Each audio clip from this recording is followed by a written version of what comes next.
Overnight, a 5.9 magnitude earthquake rocking Afghanistan's southeastern province. At least 1,000 people are dead, more than 1,600 are injured. The Minister of Interior saying those numbers are expected to rise as more information trickles in from remote villages. The search for survivors is underway as some local residents say the quake left them traumatized. It was midnight when the quake struck, said this woman. The kids and I screamed. One of our rooms was destroyed. In Kabul, the Taliban holding an emergency press conference. The Prime Minister sends condolences to the victims' families and those who have been injured in last night's earthquake, said this official, and praises God for granting them paradise. The Taliban government promising around $1,100 to the families of those who've died and $500 to families who've sustained injuries. But the people of Afghanistan were struggling long before the earthquake.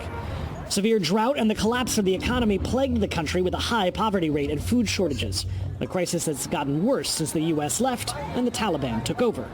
There's a drought that's happening that's causing significant food insecurity for the people here in Afghanistan. Endemic and pandemic diseases that are affecting people's lives here. It is a long list of factors that are making life very difficult here for the Afghan people. The UN estimates 1.1 million children under the age of 5 could face severe malnutrition this year. NGOs are aiding the recovery effort on the ground. Well, UNICEF has several mobile health and nutrition teams on the ground at the moment. But even they admit that giving relief to Afghanistan's more remote villages will be a challenge without sophisticated equipment to support their response. Afghanistan is no stranger to earthquakes. In 1998, an earthquake killed at least 4,500 people in the northeast. More deadly earthquakes would follow in 2002, 2005, 2009, 2015, and even earlier this year in 2022.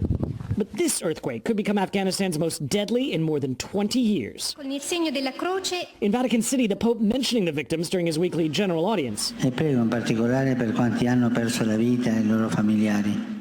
in particular for those who've lost their lives and their families, he said. I hope that with everyone's help, the suffering of the Afghan people can be alleviated. A suffering we're only just beginning to understand.